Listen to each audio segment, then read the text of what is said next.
राम नाम की औषधि जो खरी रीत से खाए, अंग पीड़ा ना रही भव रोग मिट जाए। राम नाम की औषधि को जो खरी रीत से खाता है उसके अंग अंग की पीड़ा सारी समाप्त हो जाती है। खरी रीत से खाने का मतलब है, खरी रीत का मतलब है कि जो भगवान की कथाओं पर श्रद्धा रखता है, विश्वास रखता है और मन की मच्छरता को दूर करके जो भगवान की कथा श्रवण करता है उसकी अंग अंग की पीड़ा सारी समाप्त हो जाती है।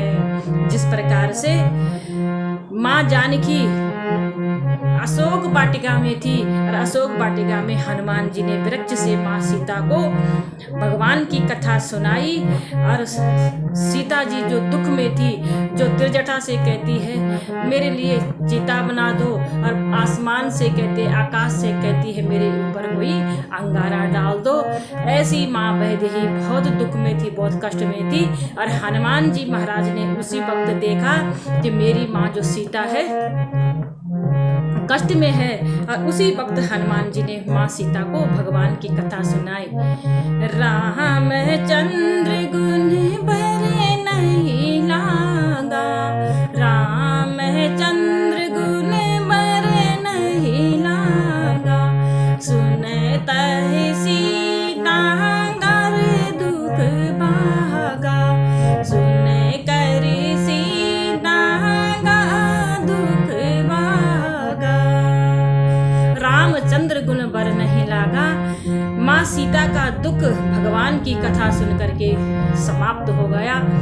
और बाबा तुलसी ने तो मानस के आरंभ में बालकांड में ही लिख दिया कि यह जो राम नाम है यह रामचरित्र मानस कोई साधारण नहीं, यह एक औषधि भी है।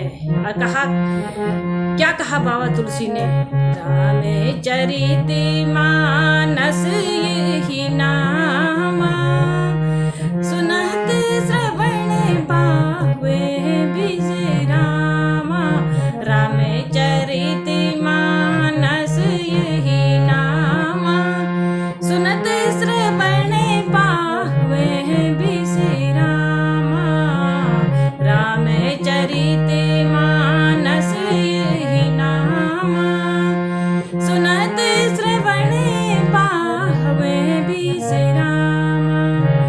रामचरित मानस यही नामा, इसका नाम है रामचरित्र मानस।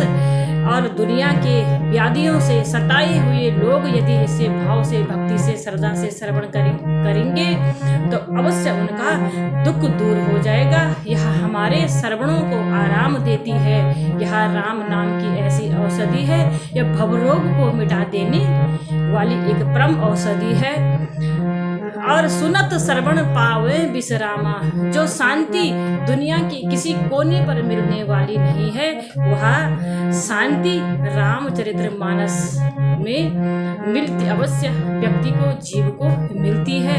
लेकिन इसकी यही एक शर्त है, खरी रीत से जो खाए, जो खरी रीत से इसे श्रवण करता है, जो मन की मच्छरता को भगा करके, दंभ पाखंड को हटा करके जो इसको श्रवण करता है उसी का दुख दूर होता है।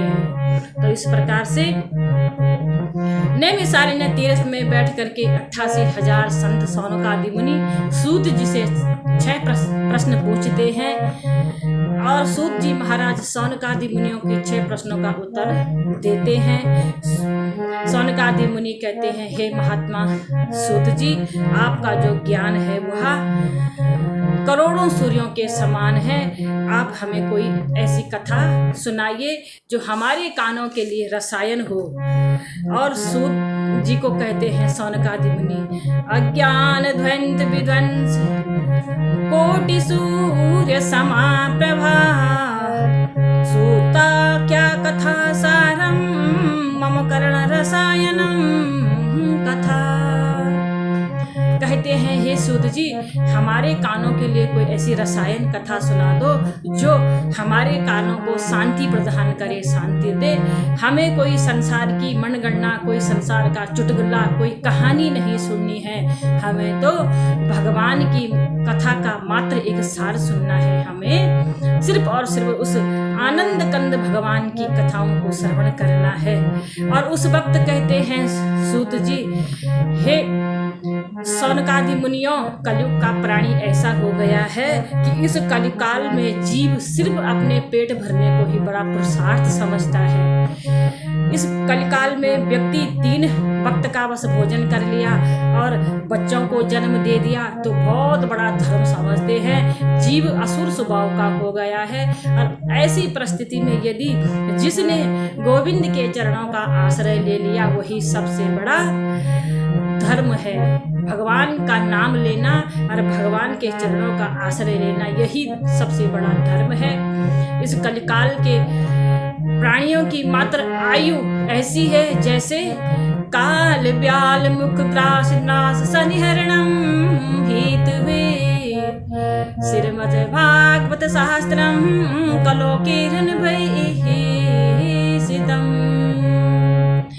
कलयुग के प्राणियों की मात्र आयु इतनी है जैसे सांप के मुख में बैठे हुए कोई पक्षी होगा, कोई पंछी सांप के मुख में बैठा हो, कोई अजगर रूपी काल के मुख में बैठी हुई कोई चिड़िया हो और वह चिड़िया अपने आप को समझती है कि मैं यहाँ सुरक्षित हूँ। लेकिन वह चिड़िया कितनी देर तक सुरक्षित रहेगी? जितनी देर तक उस काल रूपी सर्प ने अपना मुख बंद नहीं किया। ऐसे ही हम सब कलयुग के प्राणी काल के मुख के ग्रास है। और ऐसी विकट परिस्थिति में हे सौनकादि मुनियों, मात्र एक भगवान के चरणों का आश्रय जिसने ले लिया वही एक सबसे उत्तम धर्म है। राजा परीक्षित को तो श्रृंगी ऋषि का श्राप लगा था 7 दिन में मरने का, लेकिन हमारे पास तो 7 घंटे 7 मिनट 7 सेकंड भी सोचने के लिए नहीं है। हम अभी की सांस हमने ले ली और आगे की सांस हम ले भी पाएंगे या नहीं भी ले पाएंगे, इसका हमें पता नहीं है।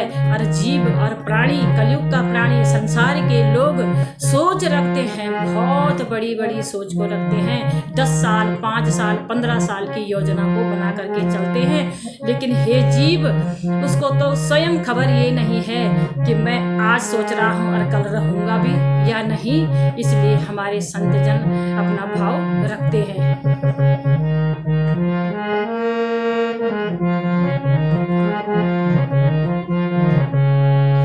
खबर नहीं है पल की बात करता है रे भाई कहल की। खबर नहीं है पल की बात करता है रे भाई कहल की।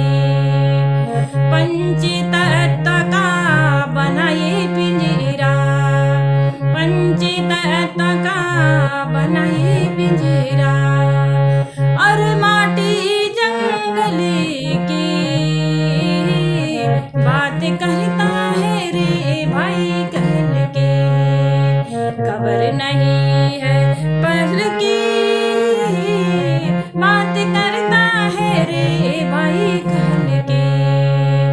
धनयावन तेरे साथ ना जाए, धनयावन तेरे साथ ना जाए, छाया ना बादल की बात करता है रे भाई कहल के।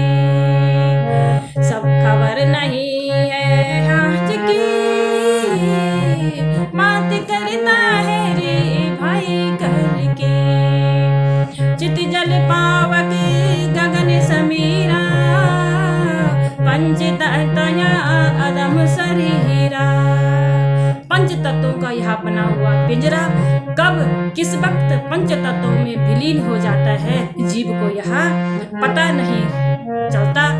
इसलिए सबसे उत्तम मार्ग है भगवान के चरणों का आश्रय लेना और अपनी मन और वाणी से गोविंद नाम का भजन करना, भगवान का भजन करना। यही कलिकाल में मात्र एक सबसे बड़ा उपाय है। बोले सिया बोले रामचंद्र भगवान की जय। राधा रमण भगवान की जय।